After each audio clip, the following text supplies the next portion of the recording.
السلام علیکم ورحمۃ اللہ تعالی وبرکاتہ۔ نحمده ونصلي ونسلم على رسوله الكريم اما بعد فاعوذ بالله من الشیطان الرجیم بسم اللہ الرحمن الرحیم ان اللہ وملائکته يصلون على النبی یا ایها الذین آمنوا صلوا علیہ وسلموا تسلیما اللهم صل على سيدنا ومولانا محمد معدن الجود والكرم وآله الكرام وابنه الكريم وبارك وسلم صلاة وسلاما عليك يا رسول الله صلی اللہ تعالی علیہ وسلم۔ سورہ بقرہ آیت نمبر 151 کی تفسیر ہے 151۔ اللہ تبارک و تعالی فرماتا ہے کما ارسلنا فیکم رسولا منکم یتلو علیکم آیاتنا وَيُزَكِّيكُمْ وَيُعَلِّمُكُمُ الْكِتَابَ وَالْحِكْمَةَ وَيُعَلِّمُكُمْ مَا لَمْ تَكُونُوا تَعْلَمُونَ، جیسا کہ ہم نے تمہارے درمیان تم میں سے ایک رسول بھیجا جو تم پر ہماری آیتیں تلاوت فرماتا ہے اور تمہیں پاک کرتا اور تمہیں کتاب اور پختہ علم سکھاتا ہے اور تمہیں وہ تعلیم فرماتا ہے جو تمہیں معلوم نہیں تھا۔ غور کریں گے اس سے پہلے والی آیت کریمہ میں قبلے کی تبدیلی کا حکم ہے، خانہ کعبہ کو قبلہ بنایا جانا، اس کا ذکر کیا گیا اور اس کو ایک نعمت کے طور پر بیان کیا گیا کہ خانہ کعبہ کو اس لیے قبلہ بنایا تاکہ میں تم پر اپنی نعمت کو مکمل کر دوں، تام کر دوں۔ یہ اللہ تبارک و تعالیٰ نے اس سے پہلی والی آیت کریمہ میں ارشاد فرمایا۔ وہ کیا الفاظ ہیں؟ وَلِأُتِمَّ نِعْمَتِي عَلَيْكُمْ وَلَعَلَّكُمْ تَهْتَدُونَ، خانہ کعبہ کو قبلہ اس لیے بنایا تاکہ میں تم پر اپنی نعمت مکمل کر دوں اور تاکہ تم ہدایت پا جاؤ۔ تو پتہ یہ چلا کہ خانہ کعبہ کو قبلہ بنایا جانا بھی یہ اللہ تبارک و تعالیٰ کی نعمت ہے، اور نبی پاک صلی اللہ علیہ وسلم کا ہمارے درمیان تشریف لانا یہ اس سے بڑی نعمت ہے، اور اسی کا ذکر اس آیت کریمہ میں ہو رہا ہے کہ نبی پاک صلی اللہ علیہ وسلم کی بعثت یہ بہت بڑی نعمت، بلکہ سب سے بڑی نعمت ہے۔ اس سے بڑی تو پھر کوئی نعمت ہو ہی نہیں سکتی، کیونکہ دوسری جو نعمتیں ہیں وہ ساری کی ساری ہمیں حضور پاک صلی اللہ علیہ وسلم کے صدقے میں ملی ہیں، آپ کے وسیلے سے ملی، آپ کے قدموں کی برکت سے ملی ہے۔ تو وہ ساری نعمتیں تو حضور کے صدقے میں ملی، تو سب سے بڑی نعمت پھر کون سی ہوئی؟ نبی پاک صلی اللہ علیہ وسلم کی تشریف آوری، آپ کی آمد، آپ کا ہمارے درمیان تشریف لانا، تو اسی کو اس آیت کریمہ کے اندر بیان کیا گیا۔ فرماتے ہیں کہ خانہ کعبہ کی تبدیلی، خانہ کعبہ کو قبلہ بنایا جانا یہ اللہ تبارک و تعالیٰ کی بہت بڑی نعمت تھی۔ اب اس سے بھی بڑی نعمت یعنی حضور سید عالم صلی اللہ علیہ وسلم کا یہاں پر بیان ہے۔ جیسے خانہ کعبہ کو حضرت ابراہیم علیہ السلام سے نسبت ہے،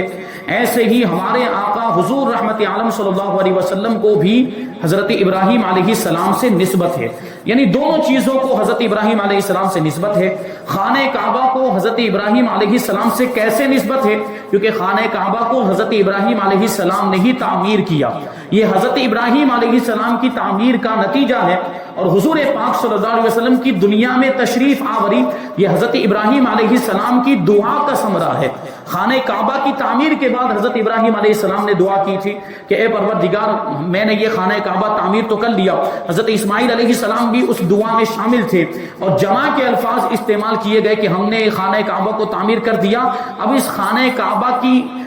حفاظت کے لیے اور قیامت تک اس کو باقی رکھنے کے لیے ہماری اولاد میں سے ایک رسول بھیج دے جو ہمیشہ کے لیے خانہ کعبہ کی حفاظت کا ضامن بن جائے، جو ان پر تیری آیتیں تلاوت کرے، ان کو پاکیزہ کر دے اور انہیں کتاب و حکمت کا علم عطا فرمائے۔ یہ اس آیت کریمہ کے اندر بھی بیان کیا گیا جس میں حضرت ابراہیم علیہ السلام کی دعا کا تذکرہ ہے۔ تو حضرت ابراہیم علیہ السلام کی دعا کے نتیجے میں اللہ تبارک و تعالیٰ نے نبی آخر الزمان حضور رحمت عالم صلی اللہ علیہ وسلم کو آپ کی اولاد میں مبعوث فرمایا، حضرت اسماعیل علیہ السلام کی اولاد میں مبعوث فرمایا۔ یاد رہے کہ حضور پر نور صلی اللہ علیہ وسلم اللہ تبارک و تعالیٰ کی سب سے بڑی نعمت ہے۔ حضور قدس صلی اللہ علیہ وسلم کو اللہ تبارک و تعالیٰ نے خود اپنا احسان قرار دیا ہے، جیسے کہ اللہ تبارک و تعالیٰ فرماتا ہے، یہ سورہ آل عمران کی آیت نمبر 164 ہے۔ اللہ فرماتا ہے لقد من اللہ علی المؤمنین اذ بعث فیہم رسولا، کہ بے شک اللہ نے ایمان والوں پر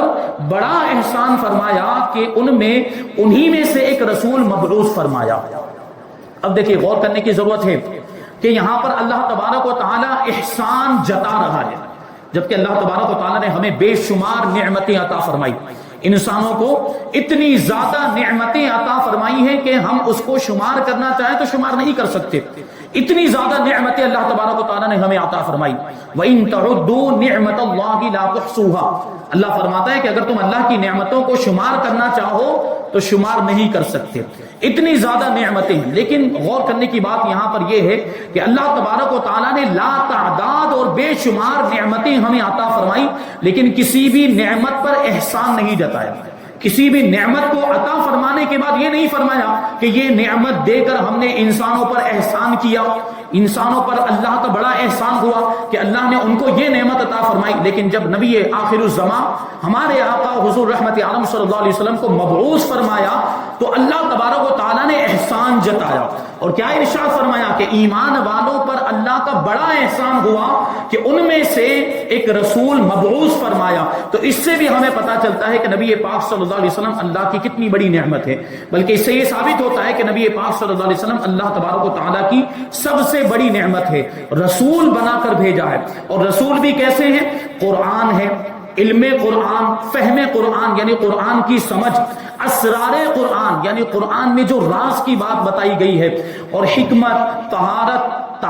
نفس یعنی نفس کو کیسے پاکیزہ کرنا ہے، تزکیہ قلب دل کو صاف ستھرا کیسے کرنا ہے، اصلاح ظاہر و باطن یعنی ظاہر کی اصلاح کیسے کرنی ہے، باطن کی اصلاح کیسے کرنی ہے، اور دنیا اور آخرت کی ساری بھلائیاں یہ اللہ کے رسول صلی اللہ علیہ وسلم دینے والے ہیں۔ آپ کو اللہ تبارک و تعالیٰ نے ان ساری چیزوں کو سکھانے کے لیے، ان ساری چیزوں کی تعلیم دینے کے لیے دنیا میں مبعوث فرمایا کہ نبی پاک صلی اللہ علیہ وسلم انسانوں کی ظاہری تربیت بھی فرماتے ہیں، باطنی تربیت بھی فرماتے ہیں، قرآن بھی سکھاتے ہیں، حکمت بھی سکھاتے ہیں۔ قرآن کے اندر جو راز کی باتیں بتائی گئی ہے وہ بھی نبی پاک صلی اللہ علیہ وسلم ایمان والوں تک پہنچاتے ہیں، اور ایمان والوں کے قلوب کو، ان کے نفس کو، ان کے دلوں کو، ان کی روح کو صاف ستھرا کر دیتے ہیں۔ مطلب کیا ہے کہ گناہوں سے پاک کر دیتے ہیں، گناہوں کی گندگی سے ان کو دور کر دیتے ہیں۔ یہی تو وجہ ہے کہ نبی پاک صلی اللہ علیہ وسلم تشریف لائے تو جو شرک میں ڈوبے ہوئے تھے، جو کفر کے دلدل میں پھنسے ہوئے تھے، نبی پاک صلی اللہ علیہ وسلم نے ان کو اس دلدل سے نکالا، شرک کے دلدل سے نکالا، اور ایمان کی روشنی عطا فرمائی، کفر کے اندھیرے سے نکال کر ایمان کے نور میں نبی پاک صلی اللہ علیہ وسلم نے لوگوں کو لا کر کھڑا کر دیا۔ اور یہ کامیابی کی سب سے بڑی دلیل ہے، کامیابی کی سب سے بڑی ضمانت ہے نبی پاک صلی اللہ علیہ وسلم کے قدموں سے وابستہ ہو جانا۔ تو جو صحابہ کرام حضور پاک صلی اللہ علیہ وسلم پر ایمان لے آئے تو پھر ان کی تعریفیں قرآن پاک کے اندر بھی بیان کی گئی اور حدیثوں کے اندر بھی بیان کی گئی، کیونکہ وہ نبی پاک صلی اللہ علیہ وسلم کا جو مقصد تبلیغ تھا اس کو پورا کرنے میں معاون ہوئے، مددگار ہوئے، اور حضور پاک صلی اللہ علیہ وسلم نے جو پیغام دیا اس پیغام کو انہوں نے سب سے پہلے قبول کیا ہے۔ صحابہ کرام نے سب سے پہلے حضور کی دعوت پر لبیک کہا، اور سب سے پہلے حضور کے دامن سے وابستہ ہونے والی ہستیاں اور شخصیات یہ صحابہ کرام کی ہستیاں ہیں اور یہ صحابہ کرام کی شخصیات ہیں، اسی وجہ سے ان کا مقام و مرتبہ امت میں سب سے بڑا ہے۔ تو یہ دیکھیے حضور پاک صلی اللہ علیہ وسلم کی یہ خوبیاں ہیں۔ اسی تطہیر و تزکیہ کو ایک اور جگہ پر اللہ تبارک و تعالیٰ فرماتا ہے کہ نبی جو ہے وہ دلوں کو پاک کرتے ہیں، نبی پاک صلی اللہ علیہ وسلم نفس کا تزکیہ فرماتے ہیں۔ قرآن پاک میں یہ آیت ہے سورہ توبہ کی 103 نمبر کی آیت کریمہ، اللہ تبارک و تعالیٰ فرماتا ہے خذ من اموالہم صدقۃ تطہرہم وتزکیہم بہا، اے حبیب تم ان کے مال سے زکوٰۃ وصول کرو جس سے تم انہیں ستھرا اور پاکیزہ کر دو۔ تو دیکھیے یہاں پر بھی حضور پاک صلی اللہ علیہ وسلم کی طرف پاکیزہ کرنے کی اور ستھرا کرنے کی نسبت کی گئی کہ زکوٰۃ وصول کرو۔ زکوٰۃ وصول کرنے کا ایک فائدہ جو ہوگا کہ زکوٰۃ جو دل سے دے گا تو اس کا دل صاف ہو جائے گا، اس کا دل پاکیزہ ہو جائے گا، دل کا میل دھل جائے گا، اور اس کے دل میں خلوص پیدا ہوگا، للہیت پیدا ہوگی، خدا کا خوف پیدا ہوگا، مال کی لالچ ختم ہو جائے گی۔ یہ زکوٰۃ دینے کا فائدہ ہے، اور یہ کام کون کرتا ہے؟ یہ نبی پاک صلی اللہ علیہ وسلم کرتے ہیں، اور آپ کے واسطے اور وسیلے سے آج تک وہ کام جاری ہے۔ سب سے پہلے زکوٰۃ وصول کس نے کی ہے؟ امت سے، نبی پاک صلی اللہ علیہ وسلم نے، اور یہ حکم حضور پاک صلی اللہ علیہ وسلم کو براہ راست دیا گیا تھا، اور آپ کے واسطے سے انڈائریکٹلی پوری امت کو یہ حکم دیا گیا کہ اپنے مالوں کی زکوٰۃ ادا کریں، اور اس اس کے مصارف میں صرف کرے، جہاں پر صرف کرنے کا اللہ تبارک و تعالیٰ نے حکم دیا ہے وہاں پر زکوٰۃ کے پیسے کو لگایا جائے تو اس کا فائدہ کیا ہوتا ہے؟ زکوٰۃ ادا کرنے سے دل بھی پاک ہو جاتا ہے، صاف ہو جاتا ہے، اور جو مال ادا کیا گیا جو زکوٰۃ کے طور پر، تو جو مال اس کے بعد بچا رہتا ہے وہ مال بھی صاف ستھرا ہو جایا کرتا ہے اور وہ محفوظ بھی ہو جاتا ہے آفتوں سے، بلاؤں سے، چوری ہونے سے، ڈاکہ زنی سے اور ضائع ہو جانے سے، برباد ہو جانے سے وہ مال محفوظ ہو جاتا ہے جس میں سے پابندی کے ساتھ زکوٰۃ ادا کی جاتی ہے۔ اور آگے یہ فرمایا کہ وَيُعَلِّمُكُم مَّا لَمْ تَكُونُوا تَعْلَمُونَ، اور تمہیں وہ سکھاتے ہیں، نبی پاک صلی اللہ علیہ وسلم تمہیں وہ سکھاتے ہیں جو تمہیں معلوم نہیں تھا۔ ظاہر سی بات ہے نبی پاک صلی اللہ علیہ وسلم کی دنیا میں ظاہری طور پر تشریف لانے سے پہلے اور اعلان نبوت فرمانے سے پہلے زمانے جاہلیت کا معاملہ تھا اور لوگ بہت ہی جہالت کے اندھیروں میں بھٹک رہے تھے اور لوگوں کو کچھ نہیں پتا تھا اللہ تبارک و تعالیٰ کی ذات کے تعلق سے، اور جو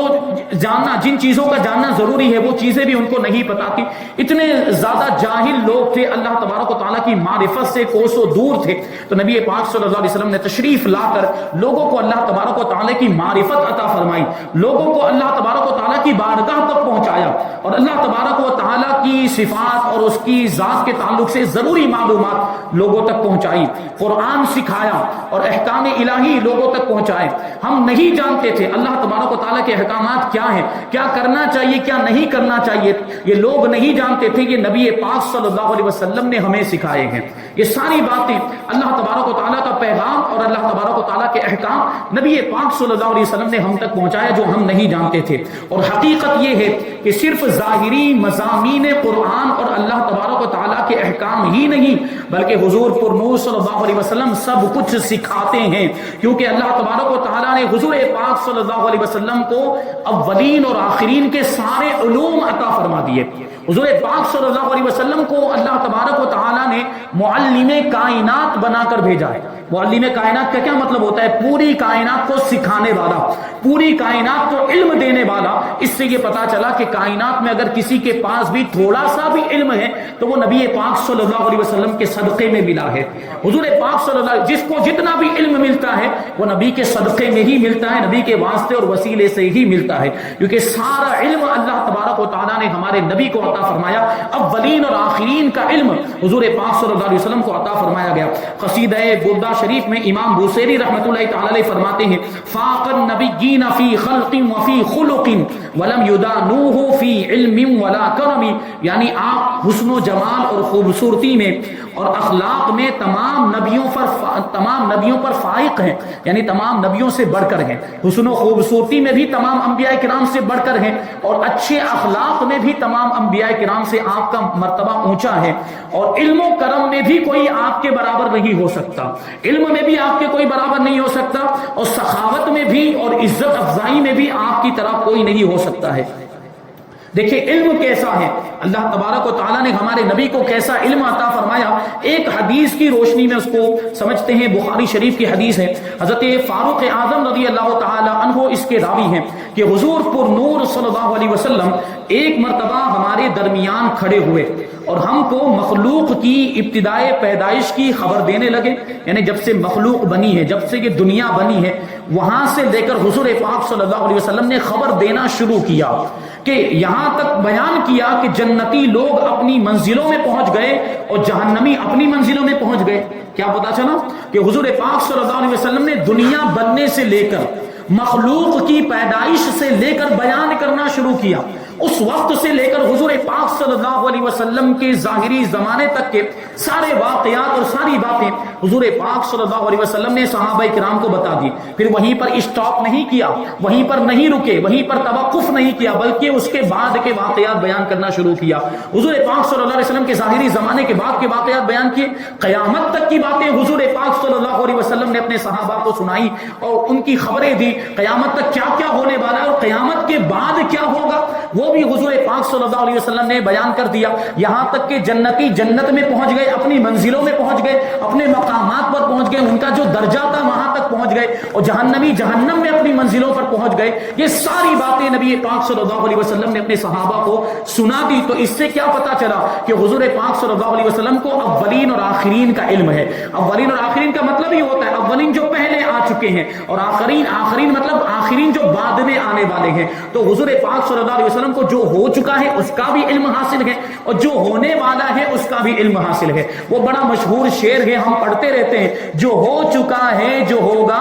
حضور جانتے ہیں, جو ہو چکا ہے جو ہوگا حضور جانتے ہیں, تیری عطا سے خدایا حضور جانتے ہیں. اور یہ ہمارا عقیدہ, بنیادی عقیدہ ہے. ہر عام سنی مسلمان جانتا ہے کہ حضور پاک صلی اللہ علیہ وسلم کے پاس جو علم ہے وہ کس کا دیا ہوا ہے؟ اللہ تبارک و تعالیٰ کا دیا ہوا ہے. یہ عطائی علم ہے. اسی لیے وہ دوسرے مصرے کے اندر یہ بیان کر دیا کہ تیری عطا سے خدایا حضور جانتے. اب جب اللہ دینے والا ہے اور حضور پاک صلی اللہ علیہ وسلم لینے والے ہیں, تو پھر یہ آج کل کے کچھ لوگوں کو پیٹ میں درد کیوں ہوتا ہے؟ بھائی اللہ تبارک و تعالیٰ کے خزانوں میں کسی چیز کی کمی ہے, وہ جتنا علم چاہے جس کو چاہے عطا فرما دے. اور نبی پاک صلی اللہ علیہ وسلم کا مقام و مرتبہ تو سب سے بلند و بالا ہے کائنات میں, تو پھر ان کا علم بھی ویسا ہونا چاہیے. اس لیے اللہ تبارک و تعالیٰ نے پوری کائنات میں سب سے زیادہ علم ہمارے نبی کو عطا فرمایا.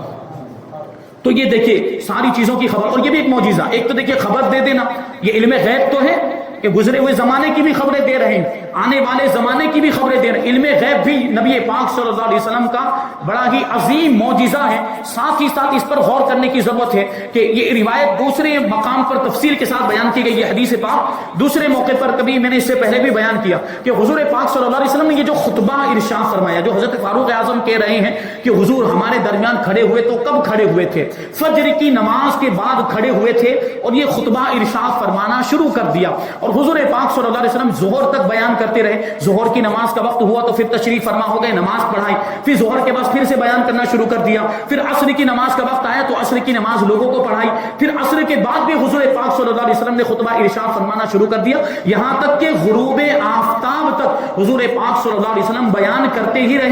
کرتے ہی رہے. تو کیا پتا چلا کہ فجر کی نماز سے لے کر مغرب تک, یعنی غروب آفتاب تک, حضور پاک صلی اللہ علیہ وسلم نے یہ ساری باتیں بتا دی کہ پیدائش سے لے کر, دنیا کے بننے سے لے کر قیامت تک, اور قیامت کے بعد تک کے بھی واقعات اتنے سے مختصر سے وقت میں حضور پاک صلی اللہ علیہ وسلم نے بیان کر دی. کیونکہ ظاہر سی بات ہے وہ جب سے دنیا بنی ہزاروں سال گزر گئے, اور جب آگے کتنے سال باقی, سینکڑوں سال ابھی اور باقی ہیں, اور نبی پاک صلی اللہ علیہ وسلم کے زمانے سے لے کر ابھی تک 1450 سال گزر چکے ہیں. یہ ساری باتیں اتنے سے وقت میں بیان کرنا عقلاً ناممکن ہے. یعنی عقل اس کو نہیں مانتی کہ اتنے وقت میں اتنی ساری باتیں اور اتنے سارے واقعات کو بیان کیا جا سکتا ہے. لیکن معجزہ ہوتا ہی وہ ہے جو عقل میں نہ آئے. معجزہ ہوتا ہی وہ ہے جہاں تک عقل کی رسائی نہ ہو, جہاں تک عقل نہ پہنچ سکے. معجزہ کا لفظی معنی ہی ہوتا ہے عاجز کرنے والا, یعنی عقل کو عاجز کرنے والا. تو یہ بھی حضور پاک صلی اللہ علیہ وسلم کا معجزہ تھا کہ مختصر سے وقت میں صبح فجر کی نماز کے بعد سے لے کر غروب آفتاب تک یہ سارے واقعات حضور پاک صلی اللہ علیہ وسلم نے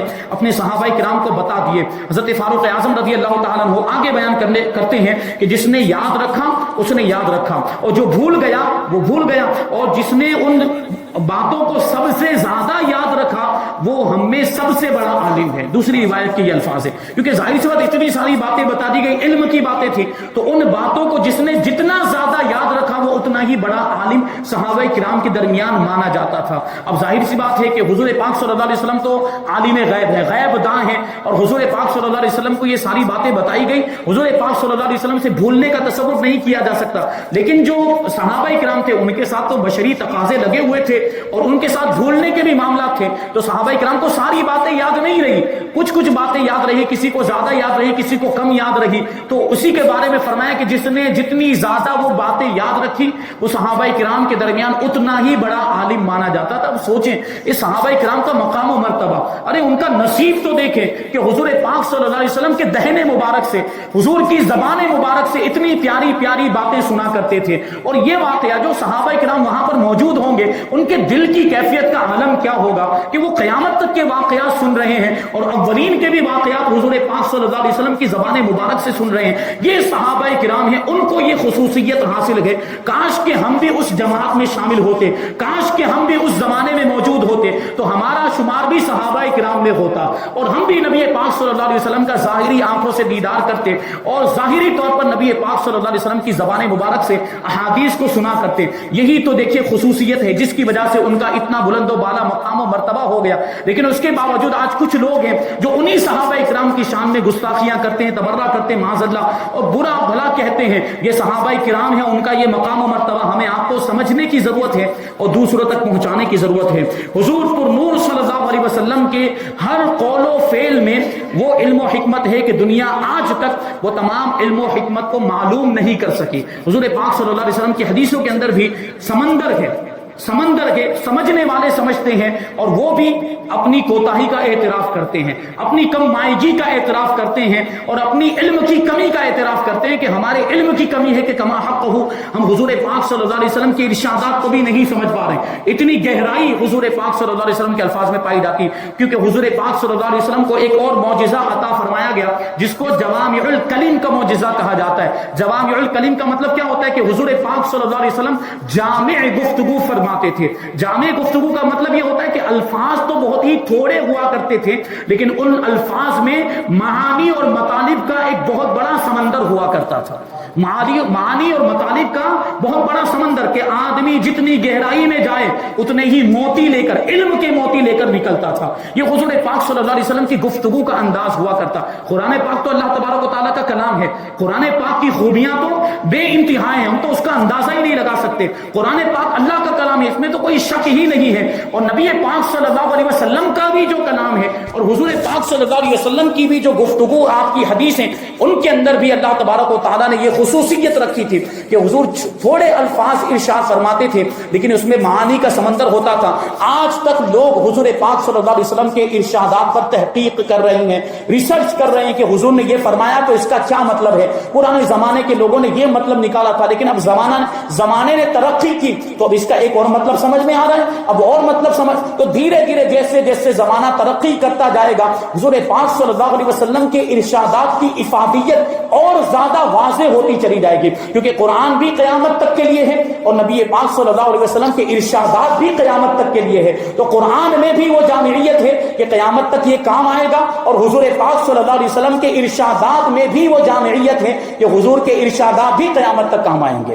کیونکہ یہی تو چیزیں تو ہماری بنیاد ہیں، ہمارے دین اور ہمارے مذہب کی بنیاد ہے قرآن اور حدیث، تو یہ باقی بھی رہیں گے اور ان کے ذریعے سے قیامت تک لوگ رہنمائی بھی حاصل کرتے رہیں گے۔ تو یہ قرآن و حدیث ہیں، ان کا علم حاصل کرتے رہنا چاہیے۔ اللہ تبارک و تعالی ہمیں آپ کو قرآن کا علم حاصل کرنے کی بھی توفیق عطا فرمائے اور حدیث کا علم حاصل کرنے کی بھی توفیق عطا فرمائے۔ یہاں پر آیت نمبر 151 کی تفسیر مکمل ہوئی، 152 جس میں اللہ تبارک و تعالیٰ کے ذکر اور اللہ تبارک و تعالیٰ کے شکر کا ذکر ہے، بڑی پیاری باتیں ہیں اس کے اندر آیت کریمہ کی تفسیر میں۔ انشاءاللہ تبارک و تعالیٰ اس کو ہم آئندہ درس میں شامل کریں گے۔ اللہ تبارک و تعالیٰ کی بارگاہ میں دعا ہے کہ جو کچھ بھی بیان ہوا اس پر ہم سب کو عمل کرنے کی توفیق عطا فرمائے اور نور قرآن سے ہم سب کے دلوں کو روشن اور منور فرمائے۔ وما علینا الا البلاغ۔ السلام علیکم۔